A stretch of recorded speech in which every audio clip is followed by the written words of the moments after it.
Today's program is brought to you by Vagabond Creative Studio and KLO LLC. Good morning and welcome to Coffee with Kristin and Tina. We're your hosts. I'm Tina Prigge, Vagabond Creative Studio. This gal is Kristen Odell of KLO LLC. Good morning. That was the amazing Tina Prigge. And that was unrehearsed. That was great. It was good. You guys, we didn't even practice. We didn't even have time today. We didn't even talk about what we were going to wear, and look at, we have like matching pleasing colors on. Very nice. I do. I just wore green because tomorrow's St. Patrick's Day and we were going to be talking about it. So yes, you know what? I forgot I was going to pull out my creepy little leprechaun pin. I've got this vintage pin that was my grandma's, and I love it. But it's this like little plastic guy, and every year when I pull it out, Jason and Teague are like, "Oh, please put him away."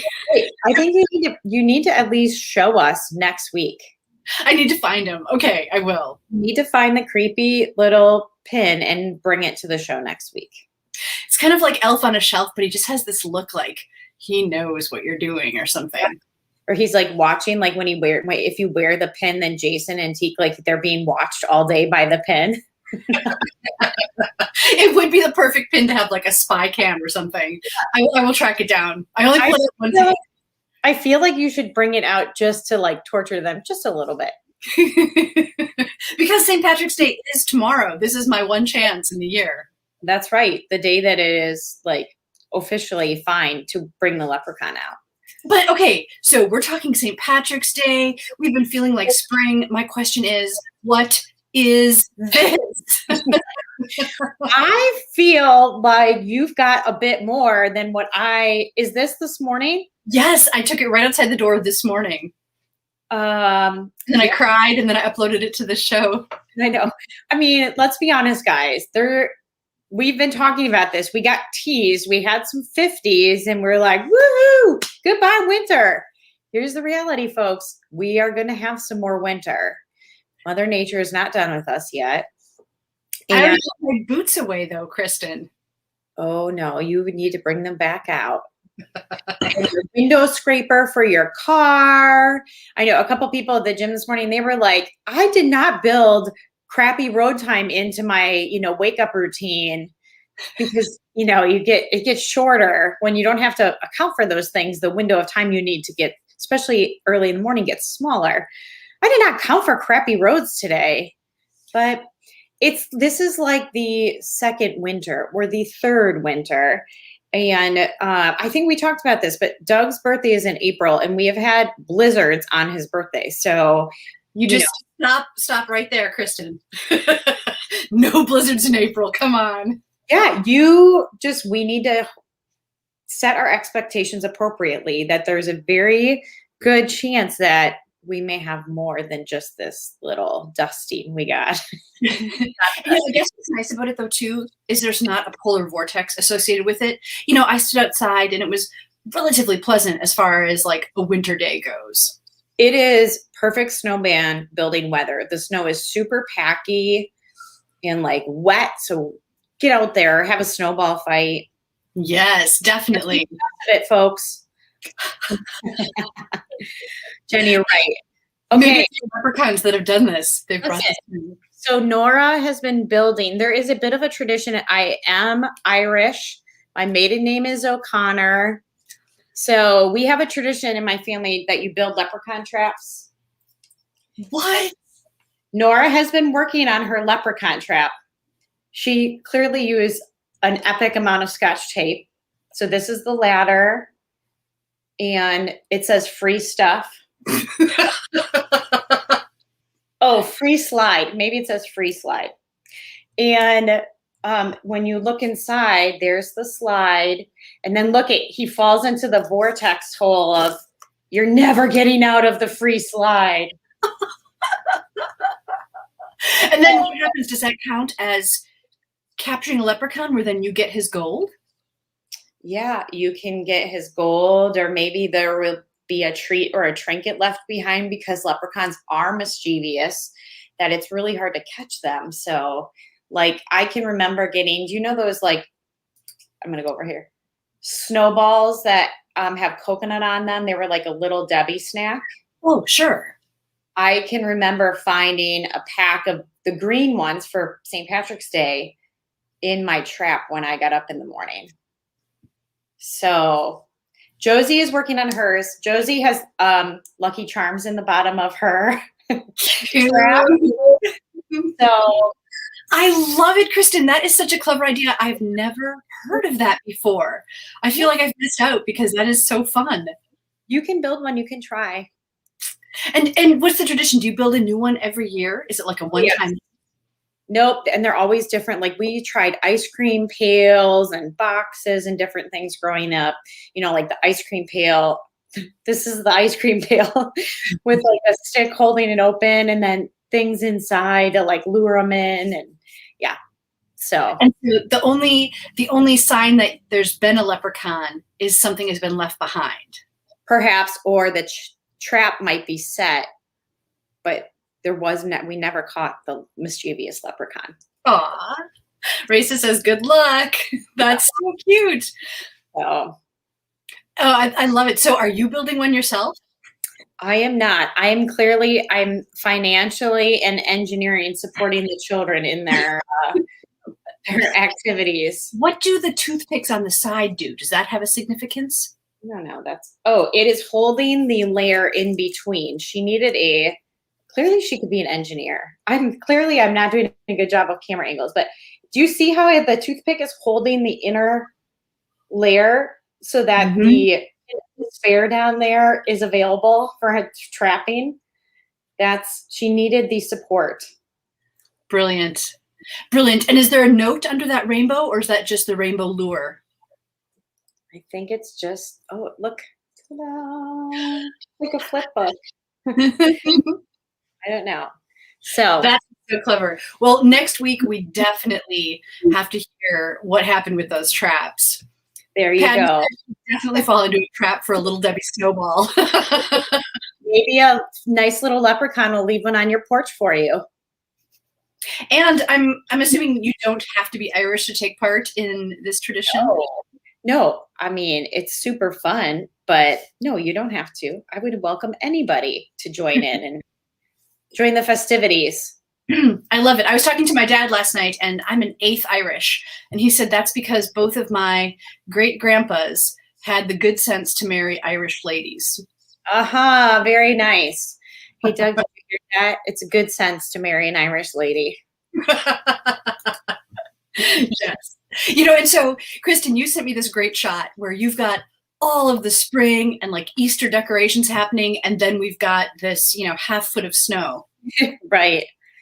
Yeah. I mean, so we switch things over because, as we talked about, I try to leave my winter things up through the end of February. So I just noticed my hands are in the middle of the mirror. Oh, that's so cute. Is that at your house? Huh? Is this at your house or your church?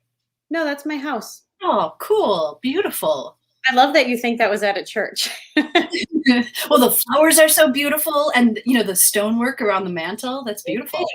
No, so Grace helped me put all the Christmas stuff away. She's my oldest, and then we brought the Easter stuff out, and she kind of put the eggs on the candlesticks. I would never think of that. She totally did it. I thought it was cute. So I love how simple it is, but pretty. And yeah, and then Doug picked these flowers up for me from the flower gallery on Saturday just as a little surprise, and they smell amazing and they're beautiful. Yeah. And I thought I just need to take a picture of these to capture that moment in time because it just really felt like spring. Like you see, these are stargazer lilies. You see these lilies and you're like, that means spring. That has to mean spring. I can almost smell them through the screen. I know how good that they smell. Our whole house smells like them right now. Nice job, Doug. And you know what? Grace, too. Great job. I thought that those eggs were part of those candlesticks. I just thought that was the Easter decoration. Oh, they are. Yeah. Very nice. Around. Very good. Raisa said her son built 2 traps for the tooth fairy, but no luck. So, Raisa, I'm interested to know what a tooth fairy trap is like. Yeah, that's true. I would like to hear, is there a difference between these traps? Do they look different? Is there a different technically Oh, tooth fairy has wings. So is there a different approach to a tooth fairy trap than the leprechaun trap? Yes, and what's the lure? Is it only teeth? Like when I was 4, I have this clear memory. I had some little Matchbox cars that I loved. I like played with them everywhere, kept them in my pockets, ran them over railings, everything. And I thought, if the tooth fairy likes teeth and gives me, a quarter or whatever, wouldn't she love my Matchbox cars? So I think for a week, I slept with my Matchbox cars like under my pillow, super uncomfortable, and no luck whatsoever. Not the right attraction for the tooth fairy. Nope. But I didn't realize there could be a tooth fairy trap, so I need to know more. Yeah. Not that I'm still trying to attract the tooth fairy, but. Right. Okay, so Tina, will you guys do anything for St. Patrick's Day tomorrow? That's a really good question. I don't really have any plans. It's kind of snuck up on me. I missed the parade on Saturday. Like my Irish is just not showing this year. We last minute decided, we went down and met some friends at the parade, and the sun was shining. It was super nice out, and it was quick. It was mostly like our local political groups, like mayor candidates and city council candidates and school board candidates and stuff, but we still had fun. Like it was still fun to be outside and to see people moving around. And so we loved it. We were thankful to boogie down there for a little bit. Yeah, and Saturday was a relatively nice day. We didn't have the snow that we just showed in the picture. So. Other than the wind, it was a little windy. Oh, I suppose downtown too, you're more exposed to what's coming right off of the lake. Right. Yep. So that was okay. You sent me a picture of some Irish soda bread. Can you tell me about this? Is this something that you're making? Okay, so I've not made this before, but I'm going to take a crack at it because, so if any of you have ever eaten, I'm going to go like this. Ding. If you've ever eaten Irish soda bread from the Piggly Wiggly with the coarse sugar on the top, it is really, really amazing. And I feel like I should be capable of doing this. I'm a fairly avid cook and baker, and like it's super simple ingredients. And this does not have yeast in it. It is not a yeast bread. It rises from baking soda and buttermilk. There's like a chemical reaction in there. So I'm going to give it a shot. I will take a picture of it and I will show you what it looks like when I make it. But I'm going to take a crack at it and see if I can do it. Looks tasty. When a bread is raised by baking soda, does that change the flavor or not necessarily? I don't think so. I mean, I guess a little bit because you get that yeasty, especially in like a roll, you would taste that yeasty flavor a little bit. So with buttermilk especially, I think it'll be a little bit more tangy. Irish soda bread is also denser. So it's not like really like fluffy and light. It's a little bit more. This means heavy. Nice. So you're going to give it a crack. Yes, definitely. We need to see pictures. And just looking at this picture, that's not a raisin on the top, is it? Like it doesn't have. There are raisins in it, or you can do currants in it. So it has fruity sweetness in it? It is a little bit of a sweet bread, but we will be eating it dinner. Yum. I cannot wait to hear about that. Oh, here's some information about, this is the tooth fairy trap. So Raisa says one option was a bucket with a string hanging off of his bed frame, and the other was a sign telling her to go to the bug catcher box with candy in it. Would the tooth fairy be attracted to candy because wouldn't she want healthy teeth? Right. See, that's the mystery. What would attract a tooth fairy? I feel like we know like a leprechaun would like treasure, right? Yeah. It seems like the elf on the shelf would go for candy, but what would a tooth fairy go for? And are there want to know? Has anyone ever made like an Easter bunny trap or traps for the elf on the shelf, for example? Or I haven't. I mean, Christmas Chronicles is kind of like about catching Santa on camera. If you've ever watched Christmas Chronicles, it's pretty good. I've never heard of it. There you go, folks. Fun. Good morning, Jeff Tess. Actually, I saw Jeff Tess on Saturday. We parked somewhere and then walked a long way to go meet friends. And Jeff, I hear this call, Kristin! It was Jeff Tess. Nice. Had the best hug. It was lovely to see you in person, Jeff. Very nice. Very nice. Yeah, and it's so nice to see you here this morning too. Yeah. So, Kristin, you sent this quote, and I absolutely love this quote. It says, "People who say it cannot be done should not interrupt those who are doing it." Yeah. So this is actually, I need to give credit where credit is due. This is Doug, like one of Doug's favorite quotes. He had this made into like, do you know those things that have like clear plastic with the words on, and then they have like the holders on them on the wall, like professional. It's well done. Let's just go with that. He had that quote made for his office. And so he has that really big on the wall in his office. I just love the idea behind it because, sometimes we're working on something incredibly hard and making progress, and, even if they're baby steps, making steps towards something. And then it's sometimes easy for a naysayer to come and be like, well, that's never going to work. And it's like, well, I'm already making progress towards this thing, so yeah, it's a good reminder to sometimes we just got to keep our head down and keep working. Yes. And follow your inner direction, right? Because there's always different voices from different angles coming at you with their own opinions. And I just have to repeat this again, because it's people who say it cannot be done should not interrupt those who are doing it. Mm-hmm. Yeah. How dare you take my time away from my focus and my lovely progress? I mean, I feel like all of the most successful entrepreneurs probably really embraced this. Steve Jobs, when people saying you can't put music into a little tiny device, or, you can't have video on a phone, all of those things. What Jeff Bezos has accomplished with Amazon, what Elon Musk has accomplished, I'm pretty sure there were plenty of naysayers along the way.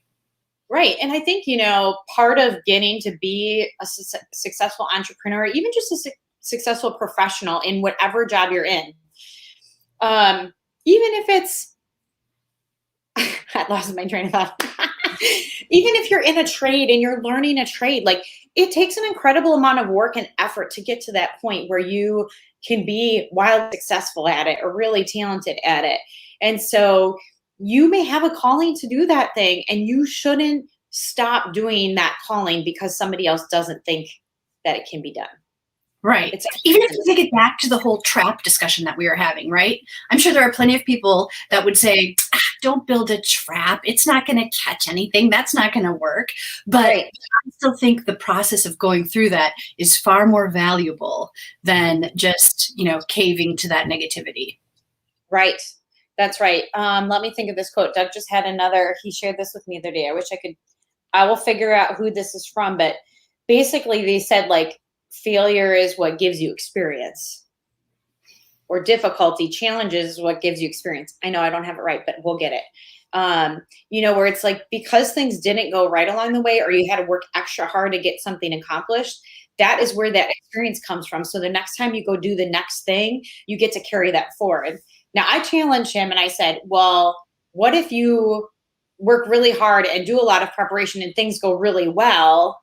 That also just means things went well, and you would still learn from that experience. It would still be validating that you did the right things to get ready for it. Which he said, yeah, you're right. However, usually when you kind of fail out, or maybe that preparation is because you had another time that didn't go so well. So, you put that extra effort in. Right. Failure is something to embrace when it happens, because I think that's where the real learning happens. That's where you can, look at a list and be like, okay, I'm checking this off. Don't do that again. Okay, I'm checking this off. This worked. And so maybe if I recombine this, it's really the trying and the doing, and maybe it doesn't work, is what really propels the next step. And I think that's how you end up with something even more awesome in the end. Right. For me personally, I find that time management is the thing that I end up like failing on, or this didn't work, maybe in combination because I'm schooling and doing a business and doing mom and wife and all those things right now. Like, okay, we're going to do this plan for the morning and we're going to get schoolwork done and we're going to do this, and then it will go terribly. And I'm like, okay, well, that did not work. How can we adjust this and do this different, And so it is a learning progress, and that can be applied to so many different things. Well, I think it was a show that we did, back in like May, we were talking about all of these super successful entrepreneurs who turned into just like mega businessmen who actually had like bankruptcies in their history and other big failures, like Walt Disney. I can't remember some of the others off the top of my head, but some of the greatest successes that we see around us, they didn't just fall there overnight. It didn't just happen, right? There was a lot of trial, a lot of error, a lot of failure. Pick yourself up, keep going. Right. I think that I've been meaning to tell you guys this. This brings up a good point. I feel like I have makeup in my eye. Good morning, Mary. Hi, Mary. I saw Mary on Saturday. We got to wave to each other in person. That was nice too. Wait, did you see, was she in her amazing Irish wench costume? She was. She looked fabulous. She is like the queen of costumes. Yes, that's a great name. The queen of costumes. Love it. She looked fabulous. What I was going to say is, we have talked about fitness and like working out. And the thing I need to tell all of you that you probably don't know about me is like 7 years ago, it was 7 years ago in February, I started at the Y here in town in yoga and water aerobics because I was not capable of doing anything other than those two things. And I did that for a long time. And then I slowly added on like, maybe I could start doing some weight training. And then I added something else on. And over this 7 years, so like I did not land in the space of, my current fitness level because I didn't, I have put a tremendous amount of work in for many, many, many years at this point to get to that point. So, right. Like how much did you say you were able to deadlift? Well, I had a new deadlift that last week. I deadlifted 235 pounds last week. Kristin, that is so amazing. And I yoga and water aerobics, and now you can deadlift 235 pounds. Right. But that doesn't happen overnight. So like somebody who looks at me and thinks like, oh, she's probably worked out her whole life, or she's probably super athletic. Yeah, I also like carried 3 babies in my belly and gained 40 pounds and like had to recover from that. And, so it just, I guess the point in this is like, you have to start somewhere. It's the one foot in front of the other thing. And it's so easy to look at somebody and be like, man, I can't believe you can do that. But I've done a lot of work to get to that point. Right. Yeah. Jason, I love that quote. Right. Jason says the man on top of the mountain didn't fall there. That's right. Party. Yeah. So, yeah, you're right. Effort plus time equals success. Yeah. You've got to be, it's for me, it was a commitment thing, and it's a mental health thing for me and a stress reliever and all those kinds of things. So it serves many roles, but yeah, one little thing at a time leads up to something that's turning out to be pretty big now. So, and you've really demonstrated too that you're committed to it. You've told us on this show before how, you get up at the crack of dawn when it's still, dark outside and like hustle yourself off to the gym, even though that's not your preferred time of day. Right. You're committed to what you're achieving. And so right. Maybe an observer sees you deadlift and thinks, oh, so easy. She must do that all the time. Right. I definitely don't think that. I can't imagine. But you're right. What you've demonstrated is you've been committed and you've taken a lot of time. And that's so true with many successes, I think. Mm-hmm. Right. I was going to say something else. My brain is not working today, you guys. Great. Take a drink of coffee. Well, what we were talking about kind of reminds me of my favorite Japanese proverb. Have you ever heard this one? It says, fall down 7 times, stand up 8. Oh, I like that. So I actually pulled up some Irish sayings today. These are the top 10 Irish proverbs. I don't really know if they've been ranked by somebody, but it's like, the tiredness leaves, but the profit remains. So you can rest out of it. There is no luck. Sorry, what were you saying? Oh, sorry. That's a great entrepreneur quote. Yeah. There is no luck except where there is discipline. That sums up what you were just saying. Right. You'll never plow a field by turning it over in your mind, that's fabulous. Right. You can't just think about it. You can't just talk about it. You actually have to roll up your sleeves and do it. That's right. Laziness is a heavy burden. Mm-hmm. This one, of course, many hands make light work. I tell my children that often. Irish proverb. I didn't know that. It may not be, but according to this very important webpage, it is. Yes, Mary, agreed. Getting that achievement of the goals you strive for is so fulfilling. What have you got next? All right. Castles were built a stone at a time.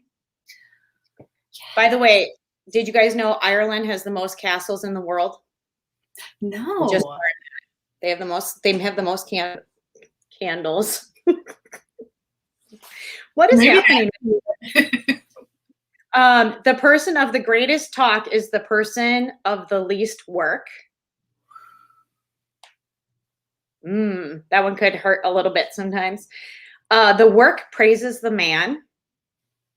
The work praises the man. Tell me what that one means. I'm stuck on that. I read that as like the amount of effort and time shows in the work. And so the work speaks for itself. Yes. Oh, that makes sense. Yes. Okay. The work praises the man. Always remember that hindsight is the best insight to foresight. Hindsight is the best insight. Yes. Yes. That's kind of like what we're talking about with failure, right? Like evaluating and deciding how to go forward. Oh, that's put so much more eloquently, though. I love it. Hindsight is the best insight to foresight.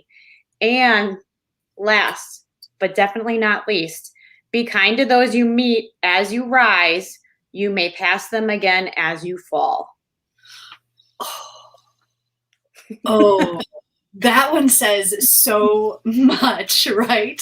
Like there's no assumption that if you rise that you will stay there. Like everything, the pendulum always swings. And yes, so be kind. Right. Wow. There you go. That was great. Mary says, these are so cool. Thank you for sharing. You are welcome, Mary. I will include the link after the show in case you want to go and post them or share them or do something with them today. Kristin, you are so good. I love that you were prepared with talking points relevant to St. Patrick's Day. This was so interesting. Good. Okay, so you guys have like something you are tackling at home. Oh, yes. So how is this? Tell us about this. Our house is going to be 100 years old in 3 years. So we've got an old house and we have needed like a kitchen update for many years. So we've been like saving and planning. And the first hammer swung and now the kitchen is down to like the barest bones and they're getting to work. It's super exciting and super terrifying all at the same time. Okay, so I saw in the picture the room that's on the left. It looks like you have hardwood floors there. Will you get to keep them? I think we are planning on putting the same floor throughout. So that wall is coming down and it's going to combine the two rooms. Oh my gosh. See the window that's behind the hammer? That's the window that you see in the picture that's next to it, just with everything on. So right now, the kitchen is so small that if the three of us stand in the kitchen, you really can't turn around or do anything. So it really makes it hard to like prepare a big meal or to like cook something together. So we're just addressing that whole situation, making it professional for us and updated. You know, I think that like the electrician was probably shocked when he saw the electric, which terrifies me, you know, like I don't want to have something outdated. So right. So do you have like your stove in your living room right now, or how are you guys surviving at home? Yeah, the stove is actually like under wraps. We're not using that at all. But the refrigerator is in the living room. I feel like we're living in like a one-room New York flat. I love it. We're washing the dishes in the bathroom sink. It's really like, it's an interesting challenge. Yeah, my sister-in-law renovated their house, I think last year they started, and they had like I think like a garden bench for potting. And then a kitchen sink outside, and they used the hose to like make water, and they washed the dishes outside or like in the garage for a long time. That totally would have worked until this happened. Right. Okay, who is the cook in your house? You know, it really should be Jason. Jason is a former chef, and he's promised me that post renovation he will take on more of the cooking duties. Okay. I do a lot of the cooking, but man, supper comes every day. Every day. Doesn't that seem excessive? Yeah. By the way, did we talked about supper and dinner on here? Oh, we did. And I have to tell you this. We're sitting in church on Sunday, and Pastor Jeremy at Faith Church says something about the Last Supper. Doug looks over at me and he goes, supper.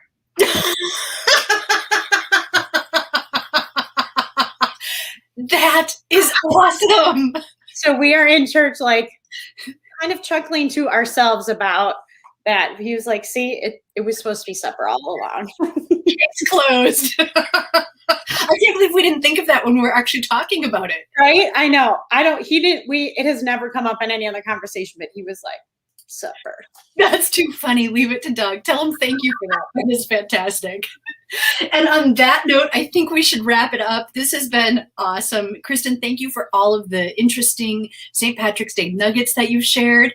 Everyone who's Irish, happy St. Patrick's Day tomorrow. And even if you aren't, may the luck of the Irish be with you. And we will look forward to seeing you next time on Coffee with Kristin and Tina. Bye, everyone.